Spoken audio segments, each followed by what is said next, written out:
Right from the jump, you can feel this dad's frustration boiling over, and honestly, he's not wrong to ask for DNA.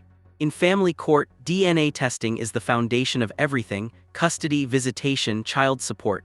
Without it, nothing can legally move forward. But watch closely, the delays are about to stack up and the judge isn't happy.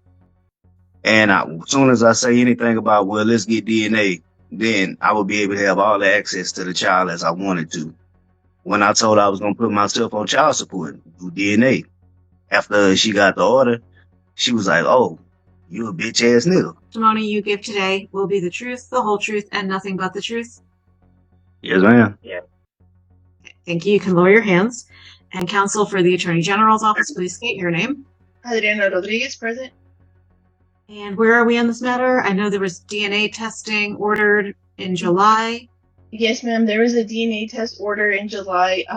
Ms. Scott has been unable to leave a sample. Mr. Macy has already given his sample. Massey, excuse me, sir. Mr. Massey has given his sample. This case was filed back in March 28, 2025. We are needing GT results, Judge, and at this time, we want to proceed with a reset, but Mr. Massey is opposed, and he's frustrated because no samples have not been taken.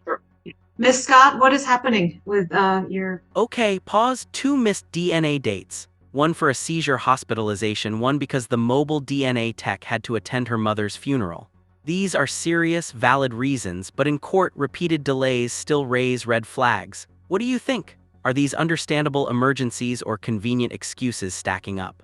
Samples. So the first said I was in the hospital due to me having a seizure. So of course I was unable to go. Ma'am, you're very hard to hear. I think you have us on Bluetooth, and sometimes that does not work very well. So I don't know about anyone else, but it's kind of muffled. Maybe just speak slower. Okay, hello? Easy. Yes. Hello?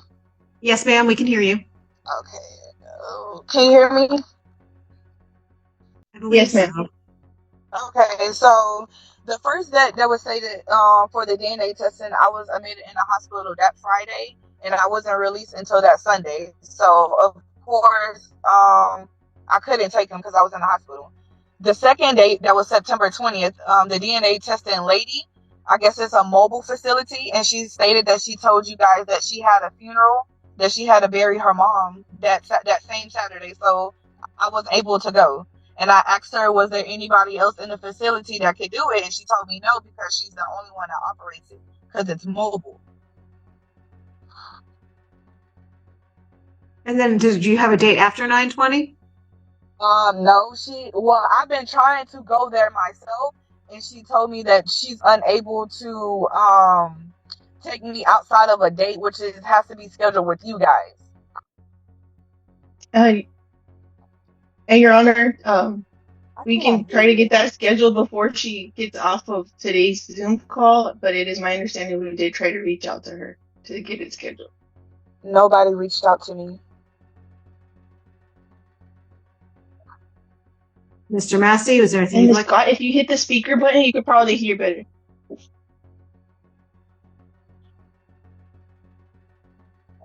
What was that, Judge? Is there anything you'd like to say? Notice how the judge immediately steps in when the dad starts venting. Family courts are extremely strict about language, especially on remote Zoom hearings. But deeper than that, this is a classic sign of co-parenting conflict. Access to the child only on good terms. A major red flag of gatekeeping behavior. Anyone else seeing the pattern? Yes, I would like to see this expedited as soon as possible, because it's always been something every time. Like she would keep the child from me, and as soon as I say anything about, well, let's get DNA, then I would be able to have all the access to the child as I wanted to.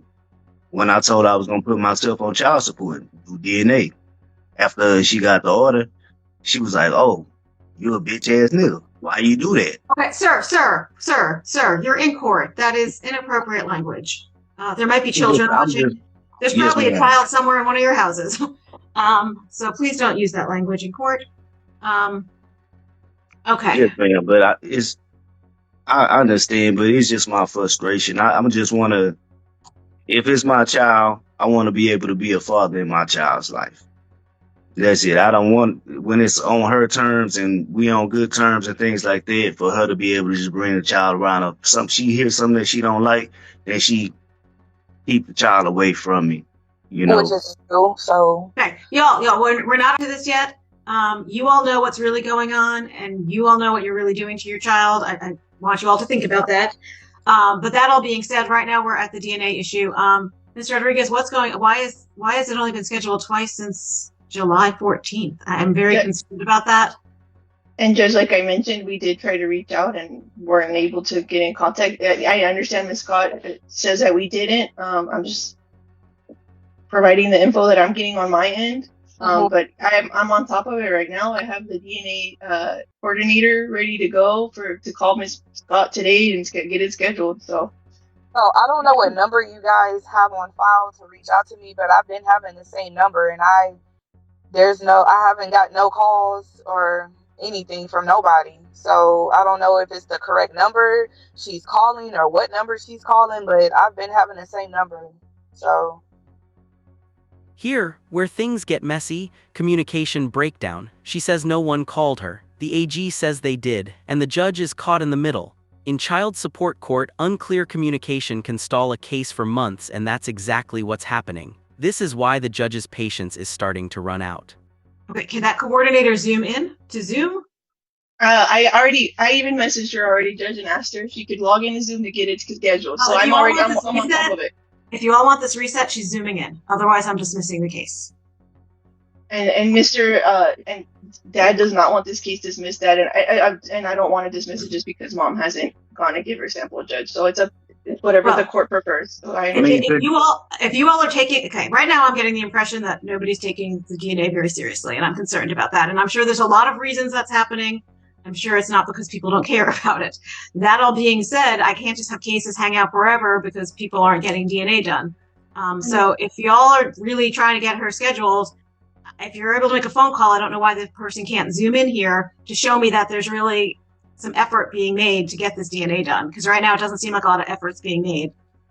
And since July, we've had July to August, August to September, September to October, October to 4 months, you've had 2 schedulings. That's not good. That's not efficient. That's a problem. That's really not good. So I am very concerned. I'm willing to give you all a reset, but I want to see that there's a commitment. And all I'm asking for is someone come on Zoom. If they're willing to make a phone call, they can zoom in.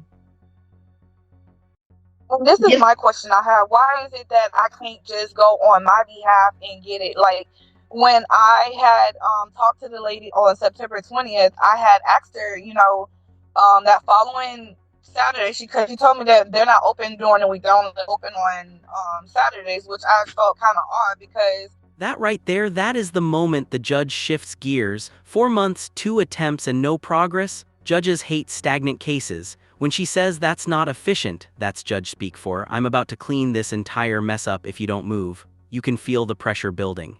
I work and I can't keep taking off and coming down there to, keep getting an excuse or reschedule. You haven't done anything yet, though. That's the point. And she told me that I cannot come without an appointment date set by the court, and I just didn't understand that because this last time she told me that she had to bury her mother, which is understandable, and she stated that she told you guys the same day that we had the court date that she was unable to. So it's not that I'm not willing. I'm willing to. It's just, hey, Nina, bring me the baby and I'll take him. No, sir. How about that? No, sir. Ms. Rodriguez, this person doesn't need to be on camera. If they're able to make a phone call to Ms. Scott, if that was true, then they can zoom in. I'm sorry, Judge. Maybe I'm misunderstanding. Are you asking them to zoom in right, like at this second, or are you saying? Oh, okay. You told me they were waiting to call Ms. Scott. If that's they're ready to schedule then they're ready to zoom in as well. Yes, ma'am. Because I want to see a commitment. I want to make sure this happens. I don't like wasting docket space, and I don't like wasting people's time. And I'm concerned that it's taken 4 months to have 2 schedulings. Yeah, because when it was time for me to go do mine, I did mine. And I was wondering why I got set back another 2 months after that. The first time I was in the hospital, so I couldn't take him. The second time was on them, wasn't You on me. said that already. Okay, You said that already. y'all, please, everyone stop fighting. Okay, so assuming this person zooms in and can schedule her and coordinate with her and make sure the contact information is good, how much time are you all needing? Judge, I just was going to ask for. Sure, go ahead. I see. I was talking to the AG with that question. Whatever the judge prefers. Right now, I was just using the date that we're using in general, which is a February date, but we have some sooner dates available, Judge. I just want to make sure it's actually done this time so everyone can move forward. We have available January 14th. We have available January 26th, January 28th. So it's up. Whatever you think judge you'll have prefers. DNA back by January 28th? Yes, ma'am, we should. 2 months is good. Okay.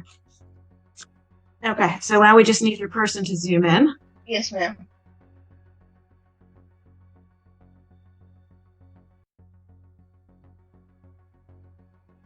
Is that the DNA coordinator? Yes, ma'am, thank you. Okay. Okay, this case is going to be reset for January 28th, 2025. It is set for try or dismiss. If there's no DNA, it's going to be dismissed on that date. Is it January 2026, Judge? I'm sorry, 2026. Yes, it is January 28th, 2026. So here's the bombshell. If DNA isn't done by January 28th, the whole case gets dismissed. And yes, dismissal means Dad loses this case entirely and would have to start from scratch. That's months of lost time with the child. This deadline is make or break. Do you think she'll show up this time? Wednesday. And what does a dismissal mean? It means that the case will be, the legal case here will be dismissed in court. And if someone wants to proceed with it, they'll have to refile the case.